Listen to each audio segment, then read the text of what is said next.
defensive header from Chelsea. He's there to win it back though.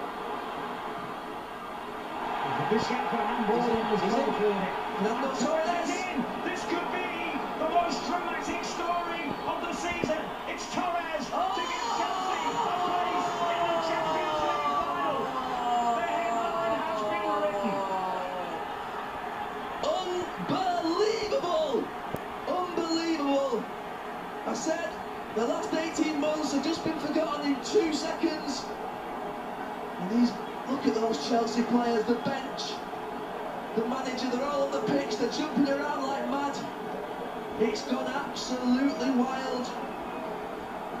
£50 million has just been repaid by Fernando Torres, scorer of the goal that will send Chelsea Football Club to Munich on the 19th of May. He just shows the composure, takes it around Valdez, looks behind him. This is what Torres can do at his best.